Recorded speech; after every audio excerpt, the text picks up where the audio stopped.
Hello everyone, welcome back to another edition of Young Lion versus Old Lion.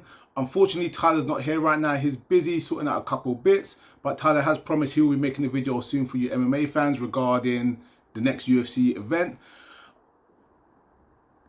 I don't really like making videos by myself. I don't really like filming videos, but I love this sport. I love boxing more than anything. I'm sure you guys noticed already. And like I said, I don't really make videos no more, but I was compelled to make this video because of this massive Tyson Fury and Ngannou scenario, but also heavyweight division has been dead for the past year, and in the past 7 to 10 days, 14 days, we've had massive announcements on major heavyweight fights. So I thought, let me do a recap of the up and coming fights, explain to you what I think is going on, see how things are going, and take it from there. So the first heavyweight fight of this period is obviously Anthony Joshua versus Dillian Whyte 2. It was a fight that when the fight was announced, everyone was happy with it, and it makes sense why they're happy with it. You know, both British guys, both coming for a couple of losses. Obviously, Dillian Whyte had the Tyson Fury loss, and obviously the Povetkin loss in the past 18 months, 2 years. Then fought Jermaine Franklin. Joshua lost to Usyk twice, and then fought Jermaine Franklin as well. So it made perfect sense. Personally, if they really got this Wilder fight sorted out, I wouldn't want to see AJ fight Dillian, because at one point we had 3 undefeated heavyweight champions: Tyson Fury, Joshua, and Deontay Wilder. And the only fight we got out of that round robin is only Fury Wilder. So I really want to see AJ in with Fury or Wilder. Fighting anyone the way AJ's been fighting recently in terms of his mindset does seem a bit risky, but not as risky as you really seem. And the reason why is that I think Dillian Whyte is tailor-made for someone like AJ. And when I say tailor-made for him, you've got to actually look at the performances and understand what we're talking about in terms of the skill set. The Franklin fight with Joshua wasn't a great fight. Wasn't a great fight in terms of entertainment value, and AJ wasn't going for the kill. But what we did see, what people keep forgetting, was a competent boxing performance. Those 24 rounds of Usyk helped AJ in that fight, where AJ was controlled. He was controlling the distance of the fight and doing certain things that made the fight, yes, boring, but it was a complete win. It wasn't a close fight. It wasn't a split decision. AJ was in control through the entire fight, and that's what he was looking for. So as much as we're saying, oh, AJ's not showing the killer instinct, he's not firing shots, he's not doing this, he's not doing that, we've got to look at what he is doing. And what he is doing is boxing. That's what the sport is, boxing. When you look at Dillian Whyte's performance against Franklin, it's a totally different ball game. That fight there, Dillian Whyte and Franklin were literally going at it wall to wall, because that's the skill set that Dillian Whyte has. As much as Dillian Whyte feels he's an elite player, unfortunately, in the current heavyweight division, he's not an elite player the way he thinks he is. I mean, put it together. He's lost to AJ, he's lost to Fury, he lost to Povetkin, who was, again, very, very old. His kryptonite, as everyone says, is that uppercut. And again, I can't see any other ways that this fight plays out except that AJ, even if he doesn't knock Dillian out, he's gonna outbox him. And that's what the plan is. The plan is for him to box, box, box, box. Everyone's talking about AJ needs to go for the kill and the killer instinct. And I think we're forgetting that this is boxing. This is a skill game. AJ's using a different set of skills to get the victory right now. And that's all that counts, is getting the victory. Yes, you want to get the knockout. Yes, you've got to put yourself in situations. But the name of the game is to win. And by winning, that means showing the skills. And that's what AJ is showing. Let's not forget, this is not the first time we've had heavyweights that have had difficult performances, be it not that to be losses, just difficult performances that's changed their style. Lennox Lewis used to bang people out, and then he became a more boxer, the pugilist specialist, used his jab, controlled the range, good ring generalship, and then went for the kill. Same with Vladimir Klitschko. Ring generalship, controlled the fight with his jab, then went for the kill when required. AJ is now doing a very similar thing, controlling the fight and boxing. Has he got to the point yet where he wants to go for the kill yet? No, because he's only had one fight, which was the Franklin fight, since the Usyk fight. So we're going to see this new version, this new evolving of AJ. But I mean, look at it. Just like Klitschko, just like Lennox Lewis, they're all around that 6'5", 6'6" range. They're tall, they're long, they're rangy, they're athletic. They're allowed to box. Because we see these big imposing figures, you want like a massive knockout. That's not the game sometimes. Like I said, it's boxing. If you're looking at the sport and what you bring to the table, right now AJ is bringing a bigger skill, a different skill set, which is just different from what we're used to. Ultimately, I think this fight's a win for AJ. I don't know if it goes to full 12, but either way, I think AJ's might have to go for a rough patch here or there, but he's going to control the fight with good ring generalship, use his jab, may have a couple tear-ups in the middle, but he'll win the fight hands down. So the next fight on the schedule is Alexander Usyk versus Daniel Dubois. I've heard so much people tell me this fight is a mismatch and Usyk's going to wipe the floor with him and all this sorts of stuff going on. And I'm like, guess what? Again, let's slow down and realize this is boxing. Everyone has their own skill set and bring different things to the table. Now, we all know Usyk's a masterful boxer. We've seen what he could do, obviously at cruiserweight and at heavyweight. But again, we've got to look at what Daniel does as well. And this is where I say it's slightly different.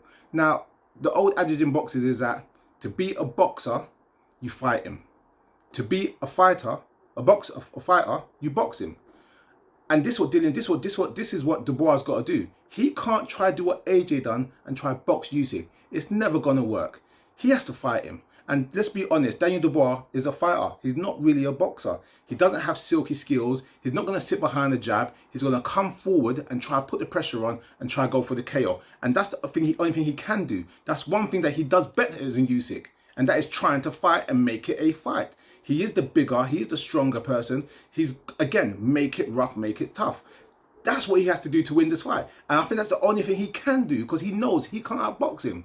You know, it's easier said than done. Yeah, just go out there and hit the man and rush him and beat him up. No, I know it's harder than that. It's not that easy. But Dubois got to actually do this. Come out across the ring, round one. Obviously, you it's a southpaw.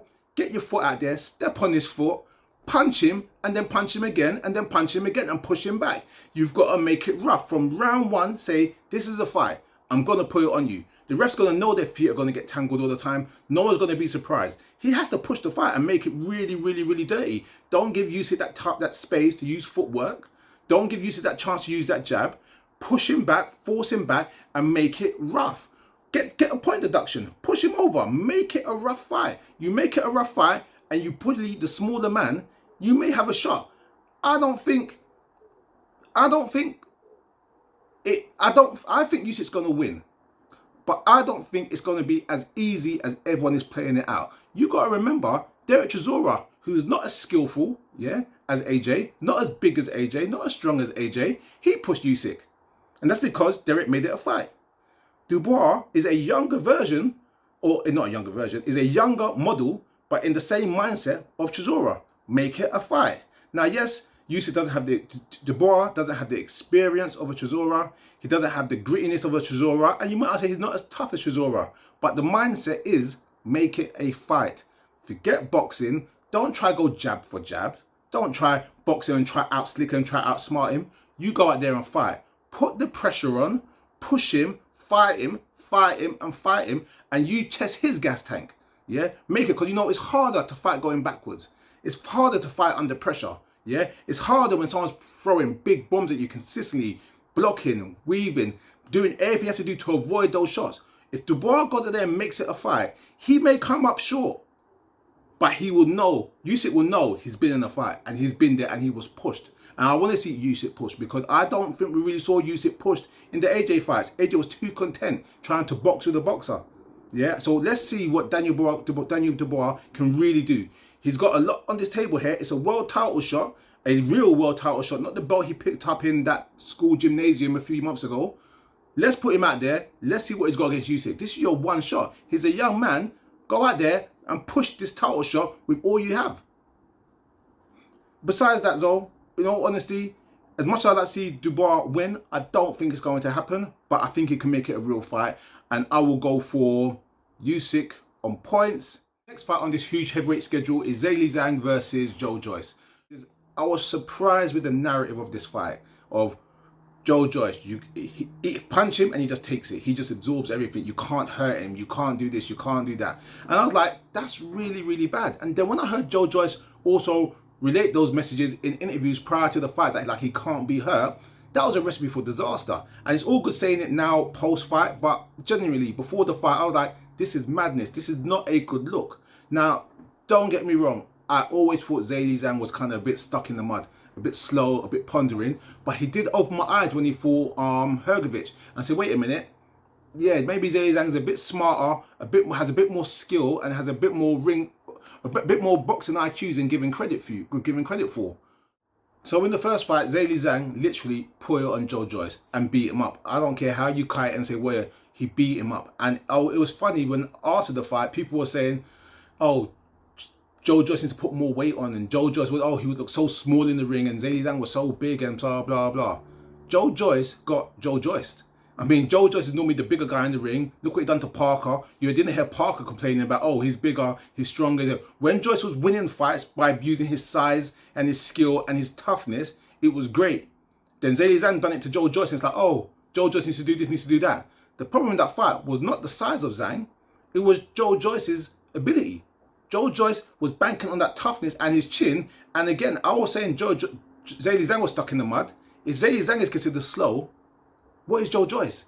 He's really slow. And this is my point, is where it's like, it's all good saying now, well, he needs to put weight on and he needs to do this and he needs to do that. No, that's the way it is. Some people are bigger than other people. You're all moaning, people are moaning about Zhang being so much bigger and so much stronger than Joyce. That was Joyce's advantage in the first, on all these other fights. So now he got his own medicine. Joyce really needs to watch how much shot he's taking. The way he fights with his chin first ain't the path for longevity, ain't the path for a world title, and it ain't the path for a successful later part in life, because you can't take shots like that from these guys over and over and over again and walking through it. You know, generally in boxing, when you have a rematch, the person who won the first match wins the second match. And then everyone's saying that obviously the eye stopped him, and if Joyce's eye didn't give in, then he may have won the fight down the line. That's all speculation, because what I saw was Zhang punching Joyce, and Joyce weren't punching back a lot. So it's all good saying, oh yeah, he's going to come back in the later rounds. It doesn't really work that way. Once you're on a downward spiral, taking shots after shots after shots, losing rounds, that's normally the path of the fight, because you are getting worn down as the fight progresses on. You know, Joyce is a nice guy. He's a very likable guy. Now, I say, but he needs to really look at this and say, wait a minute, what can I do to offset Zhang? The first thing he needs to do is don't stand right in front of Zhang. Yeah, he's big, he is strong. We know he could punch. He nearly took you off your feet. Don't stand in front of him. Move your head. Don't just stick that jab out. You need to throw that jab with some authority and hit it hard, and then back off. Don't just stay in front of him, because you know Zhang, like I said, is a big guy. He could hit when Joyce is in punching range. Zhang could also punch Joyce. He's just as equal size to him. So when he gets off, get out of range, get your shots off and get out of there. Dip to the left, dip to the right, go backwards, do something, but just don't stand right in front of Zhang. You know, Zhang's going to be a handful again. And like I said, Zhang, even though the shots that Joyce landed on Zhang, they didn't really seem to hurt Zhang per se. So I'm kind of worried about how this fight's going to play out. Either way, it's going to be an exciting fight. It's going to be an enjoyable fight. And I would like to say Joyce will win, but I'm not sure. I'm genuinely not sure. It's all going to say, oh, he's a Brit, support the Brit. It's not about supporting the Brit. It's about what you think is going to win the fight. And unfortunately, I got a feeling we may have another Zhang victory, because if Joyce doesn't make the adjustments in the fight, I can't see the fight playing out any other way. We know, like I said, from the Hergedit fights, that Zhang has decent ring IQ. We know he could punch. We know he's tougher than he looks. And we also know that he seems to be faster than Joyce. And if Joyce is going to be slow, plodding, and can't get those shots off, especially if he puts on the reportedly 1.5 stone, 2 stone more, he's going to be slower. So, like I said, I'm looking forward to a good fight. I hope Joyce wins, but I'm not sold on that victory yet. Now to the controversial match. The match that has got the whole boxing world upside down. I'm talking about Tyson Fury versus former UFC champion Francis Ngannou. Now, before we start about Fury, let's talk about Ngannou. He is currently the former UFC heavyweight champion. However, he did not lose his belt in the ring. He left the promotion while in dispute with his contract. The UFC put together the Jon Jones-Cyril Gane fight to replace Ngannou as the champion, and Jon Jones won that. And then for the past 2-3 weeks, we've been hearing from Frank Warren that game changer. And everyone started talking about Fury Ngannou, because there was no other heavyweight contender to fight. Because as I just recapped, all of them are fighting. So we kind of knew what's going on. And then out of the blue last week, the UFC announced Jon Jones versus Stipe Miocic, which is their heavyweight title fight, which was obviously a ploy, in my opinion, to take the shine off the upcoming Fury versus Ngannou match. But it hasn't worked. We all, combat sport fans know, if you're a boxing fan or if you're an MMA fan, we all know who Ngannou is. We know what he brings to the table. We know he had these aspirations of fighting. He's a massive puncher, and this is what he really wanted. So let's look at this from on this point of view, and let's break it down on a serious level. There's a few sides to it. Let's look at the Ngannou side first. He left at UFC because he couldn't come to a contract agreement and he wanted to box. I didn't think it was a very smart idea for him to box, because I believe if he boxed anyone in the top 15 heavyweight boxers, he will lose. Maybe in the top 20, yeah, he will lose, yeah. Yes, he's a massive puncher and he can catch you, but he doesn't have the ring generalship and the skills of a professional boxer. Facts. It's not an argument, and the MMA guys out there going to say, oh, you don't know shit about MMA. I do. But he doesn't have that box. He doesn't have that boxing skill. He's a massive puncher, and he's banking on his punch. And if he fought a top-ranked boxer, he'll get outboxed. So Ngannou had the option, or the fights that were available, in my opinion, for Ngannou would have always been Joshua, Fury, or Wilder, in any order. Because at that time, they are the major names. They are the champions or former champions. They bring that significance or something to the table. Obviously, Fury is the heavyweight champion of the world right now. Wilder's obviously is the opposite, is the compadre of Ngannou in terms of punch power. And then obviously Joshua and Ngannou could have done something big in Africa and obviously made a massive amount of money. So again, either one of those three were perfect opponents. By Ngannou getting the Fury fight, this is a massive win for Ngannou. He's beat the UFC. He's one of the few fighters of our generation that played the game and won the game and left on their own terms. Similar to Floyd Mayweather, similar to Andre Ward, similar to Joe Calzaghe, where, you know, certain people went out on top the way they're supposed to go out on top. He's left UFC, he's gone out to boxing, and he's got the big fight. Can't fault him, happy for him. That's a win for Ngannou and for MMA fans, because MMA fans now get to see their guy in a boxing match against the best boxer out there. And again, you're going to hear this whole thing about boxing versus MMA. Forget that crap. Anytime I hear this conversation at work or with guys talking MMA and boxing, I'm like, you need to just stop this talk. You don't need to learn to respect each other's sports. If any boxer goes in the MMA ring, the MMA guy's going to beat them. If any MMA guy goes in the boxing ring, the boxer's going to beat them. Just this way it goes. Respect the sport. It's like talking about American football and rugby. They're similar sports. They look the same, carrying a ball around. They're different games. They're different sports. They're similar, but they're different. MMA and boxing are different. This is a real fight because obviously it's a UFC champion and a boxing champion. So yes, it's a real fight, but the odds are stacked in the boxer's favor. Let's look at this from another perspective now, in terms of the Fury perspective. This is a loss. For Fury, this is a loss. I don't care how you cut it or not. As it stands right now, in boxing, you have a undisputed fight with Usyk that could take place. The fight's not taking place. You have the fight with Joshua that could take place. The fight's not taking place. This now, yes, there's promotion, and Eddie Hearn's going to say one thing and Frank's going to say another thing. From my perspective, where I'm sitting, where I'm looking at Fury's Twitter, I'm looking at Fury's messages, I'm looking at Frank Warren's interviews, I'm listening to Eddie Hearn's interviews, I'm listening to all the talk. I see the blame not on Frank Warren, not on Eddie Hearn, and not on Usyk or Krasik or Joshua. The blame's on Fury. Fury doesn't shut his mouth. That's all it is. He keeps going on and on and on and on and making some ridiculous claims and demands. Now, in theory, he has the right to make those claims and demands. He's the A side, he's the champion, so he's the guy that's calling the shots. However, just because you're calling the shots, don't you have to call all the ridiculous shots? Call the shots so you get the favor in the split? Yes. So you have the ring walk? Yes. You're the main villain? Yes. But all the other demands that are going in, we're just spoiling it and giving deadline after deadline after deadline. That's not how promotion works. Now, I know some of you are going to say Eddie Hearn does the same thing. Eddie Hearn could do that because he's a promoter. He's trying to sell the fight and trying to push other promoters to say certain things. That's called gamesmanship. Fury is just talking before things are even done and making promises before things are even done. Yeah? Didn't he offer to fight AJ for free? That proves my point. You're saying stuff that just is not relevant, not true. And now you've got a fight against a UFC guy, which is not has no significance in your personal boxing career. It has nothing for you. You've got a world title shot there. You got the undisputed fight there. Take that fight. Take the Joshua fight. Do something instead of talking on Twitter. Get off Twitter. That's not helping you.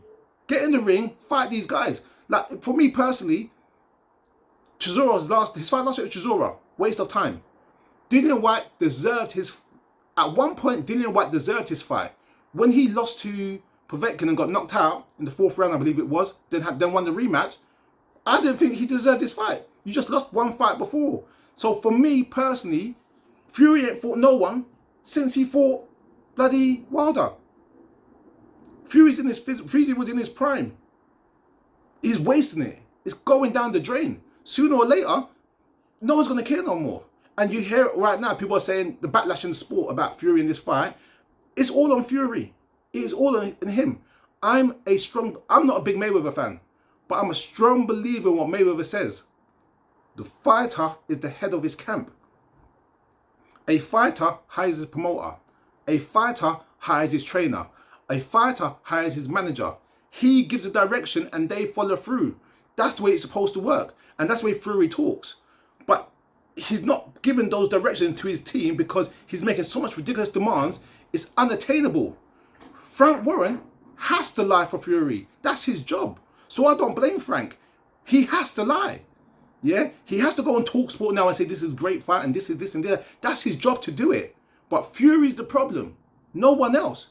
And for the record, Fury is the best heavyweight in the world right now. Facts. But just because you're the best heavyweight in the world doesn't mean you could just pull bullshit after bullshit after bullshit after bullshit. Doesn't work that way. The other side of the fight, which is the most important part of the fight in my opinion, is the historical significance. There's the first time we're going to have a complete crossover where the best heavyweight boxer and the best MMA heavyweight, forget what the UFC say about John Jones and anything, Ngannou's the champion. He never lost his belt. Fighting together. If they market this right and they have more than enough time, because this fight's not till October, it's currently mid-July. If you market this right, you're going to get every boxing fan, every MMA fan, every TV show, every sports show, every YouTuber talking about this fight. The first time you're going to cross over and have the two best fighting each other. When Mayweather fought Conor McGregor, Mayweather was basically retired. Conor McGregor was not the best in MMA. He's the biggest name, but he wasn't the best. When James Toney went over to the UFC and fought Randy Couture 10 years ago or so, whatever, James Toney wasn't James Toney no more. James Toney was looking for a pay packet. Randy Couture single-legged him, took him down, choked him out. It wasn't legit. This is the first time we're going to get the UFC guy and the boxing guy. And what makes this even better is that the UFC guy, Ngannou, is a striker, is a boxer. Maybe crude, but he's a stand-up fighter. Yes, he could wrestle. Yes, he could do other things. But his main skill set is stand-up boxing. Yeah? If you do not know who Ngannou is, just go watch his fight with Alistair Overeem and watch one of the sickest knockouts you've ever seen in your life. Amazing. If you market this fight right against those two, this is going to be a massive success. Financially, commercially, any way you want to cut it, it's going to be massive. Pay-per-view numbers are going to be through the roof if you price it right. If they market it in America the way it's supposed to market, because the people Frank is working with, I'm not sure how they, I don't know the company or how they do it, so they need to get it over in America as well. They need to get some international support and make this a world tour. You've got 5 months to October. Get on the planes in Ngannou and Fury. Go across the whole world and make this the biggest event you can make it. Elevate both sports. Elevate boxing. Elevate MMA. Make this a thing. And let's make this a fight not about boxing. Let's make it a fight about entertainment and about crossing over. Let's not call it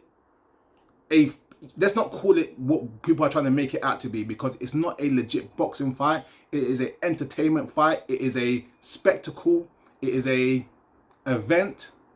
But this ain't no real boxing match. Let's understand that. But you can make this into the biggest thing ever for both sports if you do it right. Well, for that fight, you know already I'm going. Fury wins the fight any way he likes to win it. He could win it mostly in the first round, yeah, or he can make it a dragged out 12 rounds. I doubt Ngannou could go 12 rounds. He'd be gassed, yeah. But yeah, it's a Fury win all day long. Well, that's it for me. Don't know when I make another video. I'm sure Tyler, when he's ready, will join. Want to make a video, so I'll join Tyler. Everyone, be safe. Look after yourself. Enjoy the summer.